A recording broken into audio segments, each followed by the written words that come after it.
All right, well, here we go. Got lucky and got me a couple more units here. This is a 2022 Suntracker 18-foot bass buggy with a 75 horsepower Mercury 4-stroke. And as you see, that thing's purring like a kitten, running like a sewing machine. We'll use some old school terminology there. But anyhow, running great. Everything. I've been out here now a good 20-30 minutes. You'll see it at the end of this. I'm going to attach it. I did a little, it's got a iPilot, MINNKOTA iPilot trolling motor. So I did a little demonstration with it, which I'm going to attach to the end of this lake check. But anyhow, so I've been out here a while. I've run around. Let's see, I've done almost about 3 miles on my GPS. I've got it up to 23 miles an hour. Like I said, 75 horsepower, 4-stroke. And this thing is really clean. Of course, it's a 22, so it's a pretty late model, but I haven't even had to dust it off. Now, it does come with the factory custom cover, and I guess the guy used it quite mostly because it is pretty darn clean considering I hadn't even had to rinse it off. Neat little boat. And here's the dash. And of course, show the lounge area here. All the seats are in great shape, no sun damage. Pontoons are in good clean, but I'll show that when I do a walk around land inspection. But let's go for a quick spin here. Now this guy put a nice stainless steel prop on this thing, and it's got you can definitely, each and every prop will have its own personality, some more than others. Of course, the stainless steel prop, you can run over a little twig or a limb or hit a little something and it won't, chip or ruin the prop. If you hit something big, of course, you can bend your prop shaft, but with an aluminum prop, if you've ever had a boat, you probably already know this. I'm telling you something you already figured out, but with an aluminum prop, if you hit just the slightest of anything, in fact, just backing them off the trailer sometimes, being in reverse, you can suck up some pebbles and it'll actually ruin the prop just sucking up some pebbles trying to get it off the trailer. So there's the downside to aluminum. The upside to aluminum is if you do hit something that's substantial, it's less likely to bend your prop shaft. That doesn't mean that it'll always bend it with a stainless steel, but it is more apt to. Having said that, they're supposedly much preferred, but I will tell you, playing with these pontoon boats, they are different personalities. I don't, it's an expensive option, and this one's got it, but I don't know that it's as necessary it is on bass boats, because these things floating less water, your prop isn't down as deep and that sort of thing. But anyhow, enough of that. We'll go ahead and take a spin in this thing. I'll show you how it runs. And we are up and running. And I don't know if you can see this. These things don't come out very good in these lake tests, so I don't know if you can see the GPS on that, but I've noticed when I got back and I do the editing of these things, I'm going, well, man, I looked at that fish finder, and tried to really show it working, really give you a good depiction of how it worked, and heck, it looked like a black screen. So I've about given up on trying that. I've noticed some of the other people's videos, they seem to work fine, but I can't get a good picture of it most of the time. Anyhow, here we go. We're going 20 right now, just cruising along, and this is about the best speed. Like I said, these props have a different personality. This one here, I always try to find the spot where there's no torque on the steering wheel, and this one here's trimmed up just a little. Now this gentleman also, whoever had this boat prior to me, not only did he put a stainless steel prop, but he also put in some people call them whale tail. They're polyethylene or polypropylene, whatever the material is. And it keeps the water more around the prop, and it'll raise the transom up when you're going. But it does affect the way the trim. It makes it more susceptible to it, which can be good, but it does take a little bit more attention to driving. Not that you can't just set it like I am right now and be just fine, forget about it, but I'm one of those like to play with it, different angles of the motor and that sort of thing. So if you're like me and you're like zipping around, well then you got a lot of, it's kind of fun to play with the trim. You can get that nose way up if you're coming into waves and that sort of thing. I'll show you here what I mean. I'll raise that nose way up. See, we're up. The water's breaking way towards the back because the stainless steel props, they have a little more cup and they will hold the nose better. Now this thing actually runs better flat, or a little flatter. That thing raising the back end up and all. So it's a really more fun to drive, a little bit, just a little trim to it. But it is kind of cool that you can do that. Now, of course, as I always say, the wind's a real problem. And so I'm hoping you can understand some of what I'm saying, but that's another thing. I get back and start heading, you can't hear a darn thing I'm saying. I might as well not even attempt it. So here we go. I'm going to finish doing this without any of that talking, just show y'all this thing cruising and show you the motor running under power here. Here we go.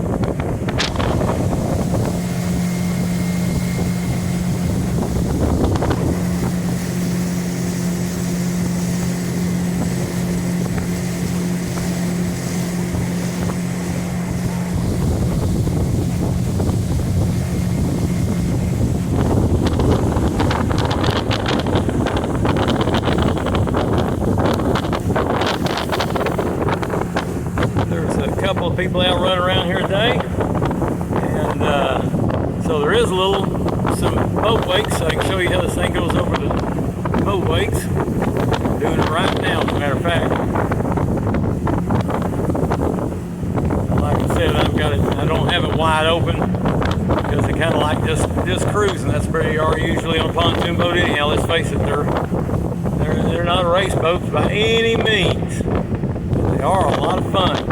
They're great for fishing, crappie and catfish, and this size you can actually get back a little bit in the coves and stuff if you want to chase a few shallow water bass. It's not like a bass boat. Not trying to mislead anybody here, but they are a lot of fun for fishing. Anyhow, that'll pretty much do the lake test here. I will show that thing idling here a little bit more. Down here. I gotta watch it or I'll drag these lake checks on too long, especially since I'm going to attach that little second part where I demonstrated the iPilot. But here you go. One more time after blasting around and everything. Just really a good running little motor. These 4-strokes, I was nervous when they first came on the scene, and now I love them. Still like a 2-stroke, don't get me wrong, I'm an engine kind of guy. I love them all. But anyhow, sure appreciate y'all watching, and I will do a land inspection and attach it to this. And of course, like I said, the iPilot demonstration. And but everything operated as it was supposed to. No surprises, no issues. Once again, thanks for watching. Well, I'm stopped out here on Lake Lavon. This is going to be a little 2-part lake test because this thing's got a iPilot trolling motor, and I wanted to show this iPilot trolling motor working. So like I said, this will be attached to the end of the lake test. Hopefully I can figure out how to do that.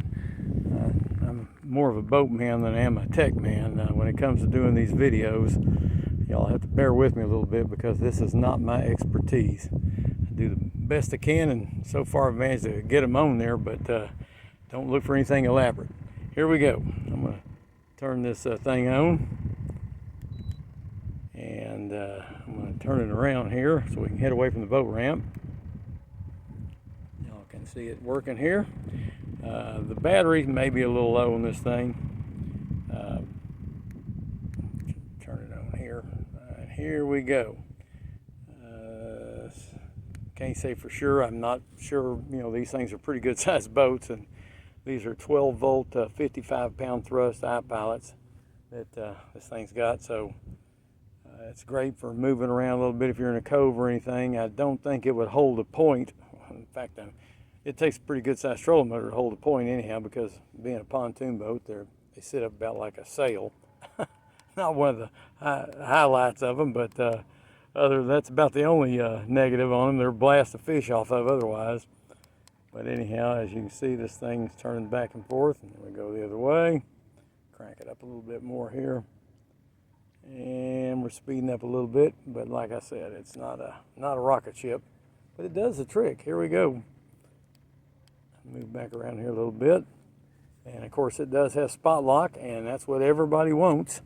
They need to come up with a trolling motor that's just a regular trolling motor with spot lock. Like I said, that does seem to be what everybody really wants in these things, but we'll turn this thing around a little bit, speed it up a little bit. And here we go. Anyhow, you get the gist of it. They are cool, and just for grins, I'll hit the spot lock here. All right, and now it'll keep me right where I'm at. See, I was drifting a little bit to the right since I turned it. This thing's gonna now keep me back on where I was, and that's pretty cool. I do like that. As you can see, the water churning a little bit down there because it's turning me around and keeping me right on that spot. So anyhow, there you go. It's kind of, the GPS is sensing that we're moving a little off of it, so it's moving back a little bit to keep us on it. Anyhow, I'm going to turn that off. And it's going to go back to where it was. And I'll turn. Let's see. Hitting the wrong button. Yeah, here we go. And we're rolling again here.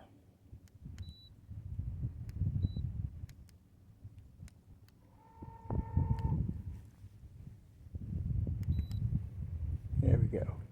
Takes a little getting used to. I'm not that familiar with these things, and of course, different brands act different ways. But it is working just like it's supposed to. It's pretty cool that you can sit in one spot and the whole bit. And like I said, if you're out fishing for crappie, motor across from one tree to the next with it, and it's a kind of a neat little feature. But anyhow, there it goes. The what do you call it? We'll call it the iPilot check demonstration. Anyhow, appreciate y'all bearing with me through this, and I'll attach this to the end of the lake test. Thank y'all for watching. All right, well, this is just finished the lake check on this 2022 Suntracker bass buggy, 18-foot bass buggy. And I thought, what the heck? Once again, I'm about the only one. There's one truck in the parking lot, but I'm pretty much the only person out here at the boat ramp. So I thought I'll just do it on the boat ramp with as I usually point out, with the lake as a backdrop. Having said that, here we go. It is a, like I said, a 22 model. Something I forgot to mention on the test drive that I need to say right now, this thing's only got 16.8 hours on it, or at least that's what it was before I took it out for a spin. So it might have 17 and a half on it or something now, but really low hours. As I said, 75 horsepower Mercury 4-stroke. I said most of everything I need to say on the lake check, so I'll try to keep this a little shorter. I get a little carried away sometimes. So here we go. Start off right here. This guy, he was one of those people, a man after my own heart. He kind of did a lot of tinkering. Something that he did. You don't get a swing away tongue on a pontoon trailer, and so obviously maybe he had it, kept it in a space that he needed a swing away tongue. So he put this. This is a cool addition that you can get. It's made by Fulton, which makes the trailer jacks, that sort of thing. It's a quality piece of equipment. It's not it's aftermarket, but it's done right. So you can swing it away if you have a garage or something. You need some extra space. And here we go. What I call the fencing. Some people call it enclosure, but we're talking about the metal, of course. And this thing is super clean. One little dimple probably from a rock flying up or something when they were towing it. But you don't notice it. I'm nitpicking to the max. In fact, you could find that on a brand new one, because when they bring them in, you know, every highway's got rocks. So anyhow, super clean, no scratches. Pontoons aren't dented up at all, and that's really rare on these pontoons, because since they're big and you go back in the stick-ups and stuff to catch the crappie and stuff, well, you're gonna bump a stick or a dock or something. Walk around here the back. Like I said, this guy did some cool stuff. Here's that stainless steel prop I mentioned when I was doing the test drive. And you can't tell it by just looking on the video, but there's the cup I'm talking about. Nice prop. Really a nice prop. That's probably a $400 prop. Made by Solus, 11 pitch. And as you can see, the skeg and everything's perfect. No chips, no scratches. Something that he did, I'm going to point out here is, and like I said, this guy did the kind of stuff that I like to see. He actually went to the trouble of making a bracket here and putting on a water separator, water filter separator. I don't know if you can see it or not, but it's got a little glass, or actually it's plastic, but it's see-through. So you can see if you ever get any, you know, with this ethanol and everything, it's a real problem. And with that type of fuel filter, you can see and drain the water in your fuel. Mainly, you can see that it's starting to turn. That's what happens with ethanol. Is that they don't call it water, but to me it's water. It separates, and with that type of fuel filter, you can usually see that happening and save you some grief out on the lake. Here's the driver's side. Once again, pontoons don't have any. He obviously didn't keep this thing in a slippery thing, because it's got zero growth or anything on the pontoons. Once again, this side, no dents, no dings. And that is rare. As I mentioned, it's rare. Up underneath there, same thing, no dings, no dents. Pontoons are usually kept in a slip at one time or the other, so to find one without any kind of growth or indication that it's been in a slip is pretty darn rare. Because most people, one time or the other, decide, hey, let's stay at the lake and I'll rent a temporary slip or whatever, and it's just almost at least, I'd say 75–80% of the time they've got some growth around there, because somebody kept it in the slip for a little bit. But yeah, very clean boat. And there's that whatever you call it, they call it a SE Sport 400, but it's, like I said, a lot of people call them whale tails. That's what I was talking about, when it affects the trim and keeps the water down around the prop better, which of course also raises the transom, makes it run a little shallower water if you're under power, if you're fishing somewhere that's a concern. Although pontoons, as I said before on the test drive, that's not much of a concern. I showed the interior and everything in there when I was doing the test drive, so I'll go ahead and sew this thing up. Oh, something else he did that I really like is you can buy this, once again, I guess you call it plastic, neoprene, whatever it is, instead of carpet. And he did that. That doesn't come with them. Once again, that's a neat little feature that I like to do on mine when I keep one or play with one. And to show you how meticulous he was, he actually used stainless steel lag bolts to put the bunks back on, which they don't come with that either, so they usually rust out. And I mean, I hadn't seen that done in 5 boats in all the time I've been doing it, but it just shows the guy was meticulous, and I like meticulous. Anyhow, that'll wrap it up, I guess. I also got a spare tire, you may notice. That's an extra about $300 they get you for when you're buying one. But that'll take care of it. Beautiful day out here, I'll tell you that. Great day to be boating. Anyhow, thank y'all for watching. I appreciate it.